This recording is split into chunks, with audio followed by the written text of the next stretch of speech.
ये वाला मॉड्यूल लें कि वो वाला मॉड्यूल लें, ये वाला अच्छा है कि वो वाला अच्छा है, पॉली लें, मोनो लें, कटसेल लें, बाइफेशियल लें, आखिर कौन सा सोलर मॉड्यूल सबसे अच्छा होता है। आप पैसे की टेंशन मत लीजिए, आप तो सिर्फ इतना बताइए कि भाई सबसे अच्छा सोलर मॉड्यूल कौन सा होता है। तो दोस्तों, जिन लोगों के मन में ऐसे क्वेश्चन हैं या जिन लोगों ने मुझसे ऐसे क्वेश्चंस पूछे थे, उन सब के लिए ही ये डेडिकेटेड वीडियो है। आपसे रिक्वेस्ट है कि आप ये वीडियो अंत तक देखें, समझें। मुझे यकीन है कि अगर आप ये समझ गए तो आप अपने लिए खुद एक सही सिस्टम का सिलेक्शन और एक सही मॉड्यूल का सिलेक्शन कर पाएंगे। मैं अजीत बहादुर आप सबका सोलर में पैशन पे तहे दिल से स्वागत करता हूं और आशा करता हूं कि आप लोग स्वस्थ होंगे।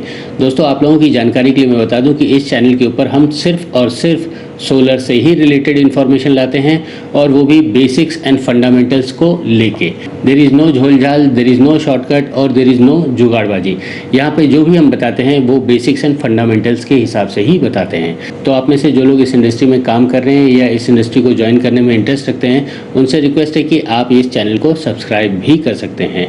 आगे बढ़ने से पहले मैं आप लोगों के साथ दो चीज़ें शेयर करना चाहता था।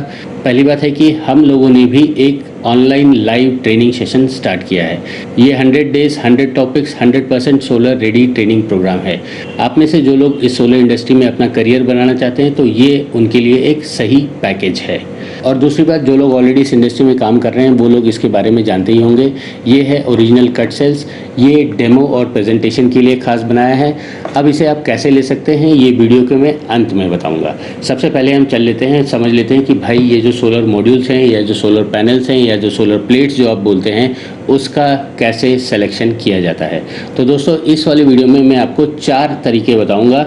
आपको जो तरीका पसंद आए आप उस हिसाब से अपना सिलेक्शन करिएगा। सबसे पहली बात है कि भले ही आप कौन सा भी सोलर मॉड्यूल खरीदने जा रहे हो मार्केट में, सबसे पहले आप उसका टेक्निकल डेटा शीट पकड़िएगा, मांगिएगा। क्या है कि टेक्निकल डेटा शीट में उस मॉड्यूल का सारा इन्फॉर्मेशन दिया रहता है। अगर ठीक से समझा जाए तो वो एक पूरी कुंडली है। उसके अंदर उसका स्पेसिफिकेशन, उसका क्या आउटपुट होगा, क्या टेस्ट कंडीशंस हैं, कौन कौन से सर्टिफिकेशंस हैं और उसे कौन बनाता है, क्या कंडीशंस में क्या आउटपुट देगा, ये सारा का सारा इन्फॉर्मेशन दे रखा होता है। तो सबसे पहले आपको क्या करना है, आपको सबसे पहले उसका टेक्निकल डेटा शीट लेना है। ये डेटा शीट हर मॉड्यूल मैन्युफैक्चरर अपने मॉड्यूल के साथ देते हैं, और अगर नहीं मिलता है तो आप उनकी वेबसाइट पे जाके उसे डाउनलोड भी कर सकते हैं। अब आ जाते हैं कि भाई आपको टेक्निकल डेटा शीट मिल गया, अब थोड़ा सा नंबर्स में खेल लेते हैं। और ये वाला जो सेक्शन है, मुझे यकीन है कि कई लोगों को पसंद आएगा और कई लोगों को पसंद भी नहीं आएगा, लेकिन कोई डाउट नहीं, मेरा काम है आपके सामने फैक्ट्स एंड फिगर्स रखना। तो आपको ही मालूम है कि भाई आज की डेट में जो मॉड्यूल्स मार्केट में मिल रहे हैं, यहाँ मैं व्हाट्सएप यूनिवर्सिटी की बात नहीं कर रहा, यहाँ पे जो प्रैक्टिकली मार्केट में मिल रहा है उन वाले मॉड्यूल्स की ही बात कर रहा हूँ। मोनो आपको मिल जाएगा, मोनोपर्क मिल जाएगा, कटसेल मिल जाएगा, बाइफेशियल मिल जाएगा और पॉली भी मिल जाएगा। तो जैसा कि आपको मैं स्क्रीन पे दिखा रहा हूँ, आप एक बाजू में लिख लीजिए ये जितने भी मॉड्यूल्स आपको मार्केट में मिल रहे हैं। अब उसके बाद उसके बाजू में लिख लीजिए उसकी एफिशिएंसी क्या है। जो मॉड्यूल्स आपने देखे उनका स्पेसिफिकेशन वाले शीट में ये एफिशिएंसी भी दी रही होगी। तो यहाँ पे आपको मल्टी 15 से 16% में मिल जाएगा, मोनो उसी तरह 18 से 19, मोनोपर्क भी, कटसेल भी और बाइफेशियल का भी आपको एफिशिएंसी दिया रहेगा। उसके बाद आपको क्या करना है कि भाई उसकी साइजिंग भी देखनी है।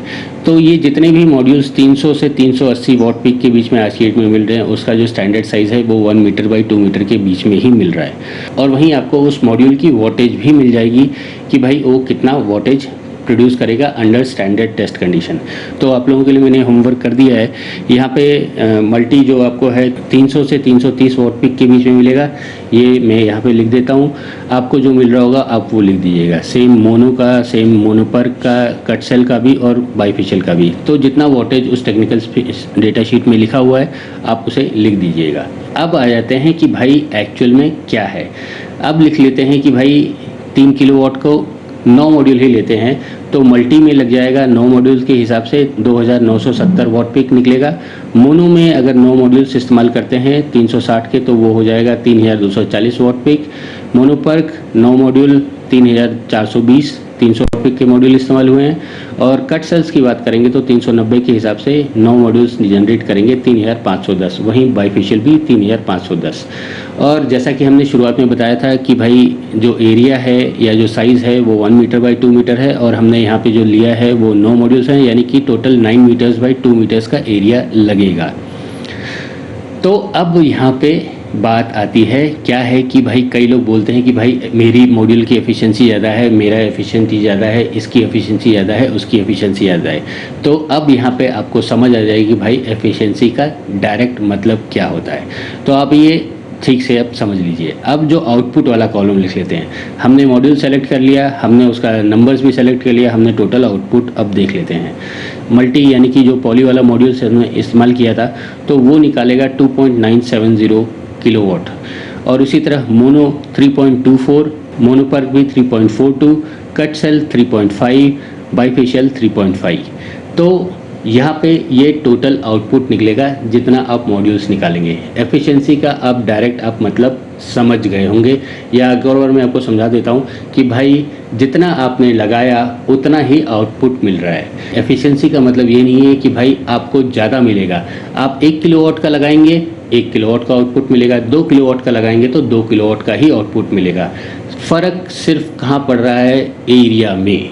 आप ये समझ लीजिए, फ़र्क सिर्फ एरिया में पड़ रहा है। तो अगर आपके पास एरिया कम है तो आप हाई एफिशिएंट मॉड्यूल्स की तरफ जाइए, और अगर आपके पास जगह की कोई तकलीफ़ नहीं है, कोई टेंशन नहीं है, तो आप पॉली वाले मॉड्यूल्स पे भी जा सकते हैं। जी हाँ, मैं फिर से एक और बात बता देता हूँ कि अगर आपके पास जगह की कोई टेंशन नहीं है तो आप पॉली वाले मॉड्यूल्स पे भी जा सकते हैं। पॉली मतलब कि मल्टी, और उसका भी आउटपुट उतना ही निकलेगा जितना आप लगाएंगे। 1 किलोवाट वाला 1 किलोवाट ही निकाल के देगा। आप कोई भी मॉड्यूल्स ले लीजिए। तो ये तो हो गया पहला तरीका जिसके हिसाब से आप मॉड्यूल का सिलेक्शन कर सकते हैं। दोस्तों, आगे बढ़ने से पहले एक चीज़ और बता देना चाहूँगा कि जिन लोगों के मन में ये क्वेश्चन उठ रहा है कि भाई इसकी प्राइसिंग क्या होती है और ये कहाँ से मिलेगा, तो उन लोगों के लिए मैं बता दूं कि भाई प्राइसिंग के लिए और अवेलेबिलिटी के लिए आपको अपने लोकल वेंडर से बात करना होगा। क्या है कि ये ऐसा नहीं है कि कोई कुरियर से भेज दे। जो लोग आपके उधर ये सिस्टम्स को बेच रहे हैं आपको उनके साथ ही कोऑर्डिनेट करना पड़ेगा, वही उनके लेटेस्ट प्राइसिंग ही बताएंगे। अगर आप कुछ होमवर्क करना चाहते हैं तो इस वीडियो के डिस्क्रिप्शन में मैंने कुछ लिंक्स दे रखे हैं, आप वहाँ पे भी जाके प्राइसिंग चेक कर सकते हैं। अब आइए दूसरा तरीका समझ लेते हैं कि भाई मॉड्यूल का सिलेक्शन कैसे किया जाए। आप लोगों ने ये भी सुना होगा कि भाई मॉड्यूल का परफॉर्मेंस गर्मी के हिसाब से या अगर टेम्परेचर ज़्यादा हो तो उस वक्त कम होता है, तो इसमें कोई दो राय नहीं है। जी हाँ, ये सत्य बात है। जितना ज़्यादा गर्म होगा उतना उसकी परफॉर्मेंस में फ़र्क बैठेगा। तो इस वाले सिचुएशन के लिए क्या है कि पहले आप ये इंडिया का नक्शा देख लीजिए। यहाँ पे आपको समझ ही आ गया होगा कि भाई कुछ जगहों पे ज़्यादा टेम्परेचर है, कुछ जगहों पे कम टेम्परेचर है, और कुछ जगहों पे उस हिसाब से रिलेटिवली आगे पीछे है। तो ये वाला मैप देख के आपको खुद ही समझ आ गया होगा कि भाई अगर मैं एक ही मॉड्यूल चारों लोकेशंस या 5-6 लोकेशंस में इस्तेमाल करता हूँ या लगाता हूँ तो उनकी आउटपुट उस लोकेशन के हिसाब से होगी। एक और बार समझा देता हूँ, सेम मॉड्यूल मैंने 5 लोकेशंस ऊपर नीचे दाएं बाएं सब जगह लगा दिया तो उनकी परफॉर्मेंस या आउटपुट उस जगह के इनपुट यानी कि जो उस जगह का जो रेडिएशन लेवल होगा उसके हिसाब से ही होगा। आप ये मत समझिए कि भाई ये वाला यहाँ पे भी 100 दे रहा है तो वहाँ पे भी 100 देगा, नीचे भी 100 देगा, ऊपर भी 100 देगा, ऐसा कुछ भी नहीं है। जितना इनपुट होगा उतना ही आउटपुट होगा, ये एकदम सही बात है। अब उसी तरह टेम्परेचर वाला बात कर लेते हैं। भाई जहाँ पे ज़्यादा टेम्परेचर होगा तो उस हिसाब से उसकी परफॉर्मेंस में भी कमी होगी। अब इस चीज़ को कैटर करने के लिए एक कॉलम उस टेक्निकल डेटा शीट में दिया रहता है जिसे बोलते हैं NOCT, that is nominal operating cell temperature. अब ये डेटा के हिसाब से मैं आपको एक शीट भी दिखा देता हूँ। ये शीट एक माने जाने मैन्युफैक्चरर की है। मैन्युफैक्चरर का नाम मैं नहीं बताऊँगा, लेकिन आप ये डेटा शीट जैसा आप स्क्रीन पे देख सकते हैं उसमें खुद देख सकते हैं कि भाई अगर टेम्परेचर इतना स्टैंडर्ड टेस्ट कंडीशन के हिसाब से है तो उन्होंने जितना लिखा था वो इतना है, और वहीं अगर टेम्परेचर ज़्यादा होता है यानी कि 40 डिग्रीज होता है तो उसका आउटपुट कितना होगा। तो ये भी साफ साफ लिखा रहता है। कुछ मैन्युफैक्चरर्स लिखते हैं बट अल्टीमेटली ये तो तय बात है कि भाई हाइयर टेम्परेचर में उसके आउटपुट कम होगा। तो इस वाली सिचुएशन में जो सबसे बेस्ट मॉड्यूल्स है आज की जो मार्केट में मिल रहे हैं वो है मोनोपर्क। क्या है कि इसमें कुछ नया है। पहले आपको पॉली मिलता था, फिर मोनो मिला, फिर मोनो में ही ये एक एडिशन हुआ है PERC। इसमें क्या है कि एक एडिशनल लेयर लगा दी है जिससे कारण रिफ्लेक्शन के कारण उस मॉड्यूल का या उस सेल का एफिशिएंसी या जो आउटपुट है वो ज़्यादा है। तो जहाँ पे टेम्परेचर की तकलीफ़ है या जहाँ पे हाई राइज टेम्परेचर्स आ जाते हैं वहाँ के लिए mono PERC is a best option. Tested, tried, proven. और आज की डेट में आपको हर जगह मोनोपर्क सेल्स मिल जाएंगे। तो दोस्तों ये हुआ दूसरा तरीका जिसमें कि आप अपनी रिक्वायरमेंट के हिसाब से एक सही सोलर मॉड्यूल का सिलेक्शन कर सकते हैं। अब आइए तीसरा वाला क्राइटेरिया समझ लेते हैं जहाँ पे ब्रांड या नाम या एक्सपीरियंस काम आता है। जी हाँ दोस्तों, मैं बात कर रहा हूँ टायर 1 रेटिंग की। आज की डेट में मार्केट में आपको बड़े बड़े नाम भी मिल जाएंगे और ये भी पता लगेगा कि भाई they are tier 1 rated companies. तो ये जो रेटिंग होती है बेसिकली कोई एजेंसी करती है जिसमें कि उनके बाकी एक्सपीरियंस भी दिखा जाता है कि भाई कितने साल से हैं और कितना उनके पास एक्सपीरियंस है या उन्होंने कितना काम किया हुआ है, उसके बेसिस पे ये रेटिंग मिलती है। और सही में अगर आप गूगल में इंफॉर्मेशन निकालेंगे तो आपको भी पता लगेगा कि भाई इंडिया में कम से कम भी 3 से 4 टायर 1 मैन्युफैक्चरर्स हैं। अब इसका मतलब ये भी नहीं है कि भाई जो बाकी मैन्युफैक्चरर्स हैं उनका कोई एक्सपीरियंस नहीं है। दोस्तों ऐसा है कि भाई वो टायर 1 मैन्युफैक्चरर्स हैं यानी कि बैंकेबल हैं, बड़े बड़े प्रोजेक्ट्स में आप उसके ऊपर भरोसा कर सकते हैं। बट ऐसा नहीं कि भाई जो बाकी मैन्युफैक्चरर्स हैं वो कुछ नहीं कर रहे, वो भी एक्सपीरियंस रखते हैं। और आज की डेट में आपको बता दूं कि BIS अप्रूवल भी मार्केट में आ चुका है। BIS अप्रूव्ड मॉड्यूल्स आज की डेट में मार्केट में हैं। यहाँ पे एक लाइन अपनी तरफ से और जोड़ना चाहूँगा कि अगर आपकी डिमांड रही कि भाई BIS अप्रूव्ड मॉड्यूल्स के ऊपर एक सेपरेट डेडिकेटेड वीडियो बनाऊँ तो आपको बस एक ही काम करना है कि इस वीडियो के कमेंट सेक्शन में अपनी डिमांड लिख देनी है। मैं आपके डिमांड्स के हिसाब से ही वीडियोज़ बनाता हूँ। अब आइए चौथा वाला क्राइटेरिया भी समझ लेते हैं। भाई ये सब तो हो गया, सब कुछ ठीक है भाई, ये एफिशिएंसी वाला पॉइंट ये भी ठीक है, टेम्परेचर वाला पॉइंट भी ठीक है, आपका नाम भी सही है, okay no doubt. But last बात आती है that is availability and affordability. जी हाँ दोस्तों, नाम बड़े दर्शन छोटे, आपने सुना ही होगा, बड़े बड़ी चीज़ें आपको देखने को मिली होंगी, आपने गूगल पे भी सर्च किया होगा, बट वो वहाँ पे सही है। बट आपको जो सिलेक्शन करना है वो आपके उधर क्या मिल रहा है, क्या आप उसे अफोर्ड कर सकते हो और क्या वो उस जगह पे अवेलेबल है। ये 2 पॉइंट्स तो बहुत ही इंपॉर्टेंट है। क्या है कि आपने मोनो सुना होगा, मोनोपर्क सुना होगा, कट सेल सुना होगा, बाइफेशियल सुना होगा और भी कई मॉड्यूल सुने होंगे, बट क्या वो आपके उधर अवेलेबल है। तो दोस्तों ये चीज़ भी आप अपने सिलेक्शन में ध्यान रखिएगा। तो जो चीज़ आपके उधर अवेलेबल है लोकली या जिसके बैकअप अवेलेबल है या जिसका सर्विस सेंटर, तो जग जाहिर है वही चीज़ को आप सिलेक्शन करने को मिलेगा, वहीं उसकी कीमत भी मायने रखती है।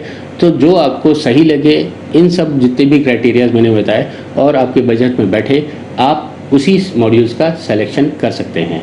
इनफैक्ट मेरा तो हमेशा यही कहना होता है कि भाई लोकल के लिए वोकल बने। आपके उधर जो लोकल वेंडर्स हैं आप उनके साथ ही कोऑर्डिनेट करें क्योंकि उनको पॉलिसी, प्रोसीजर्स और गाइडलाइंस और प्रोडक्ट वही देने वाले हैं और जो वहाँ की जो पॉलिसीज़ हैं उसके बारे में उनके पास सबसे लेटेस्ट इन्फॉर्मेशन होगी। और अगर नहीं है तो आपको तो मालूम है कि भाई हमारे चैनल के ऊपर तो हम सिर्फ पॉलिसीज़, प्रोसीजर्स और गाइडलाइंस के ऊपर हमेशा अपडेट्स डालते रहते हैं। आप इस चैनल को सब्सक्राइब भी कर सकते हैं और आपके पास लेटेस्ट अपडेट्स आती रहेंगी। अब आइए ये कट सेल्स जो हमने शुरुआत में बताया था इसके बारे में बता देता हूँ। ये ओरिजिनल कट सेल्स हैं। क्या है कि ये सैम्पल्स आपको डेमो के लिए, प्रेजेंटेशन के लिए सबसे ज़्यादा काम आएंगे। आप मॉड्यूल तो उठा के ले आ नहीं सकते, बट ये वाले जो हैं ये आप अपने बैग में रख के उनको दिखा सकते हैं कि भाई ये वाला मॉड्यूल होता है या ये वाला मॉड्यूल होता है या ये सेल है या ये सेल है। तो बेसिकली ये उसी के लिए है।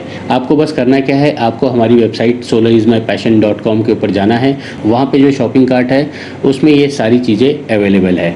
आप वहाँ पे अपना ऑर्डर प्लेस कर सकते हैं और हम आपके पास ये सैम्पल्स भेज देंगे। ये एक बेस्ट सेल्स इनेबलर है, आपको सेल को क्रैक करने में ये बहुत काम आएगी। और उसी तरह दोस्तों, जैसा कि मैंने शुरुआत में भी बताया था कि भाई अब हम लोगों ने एक लाइव ट्रेनिंग सेशन भी स्टार्ट किया है।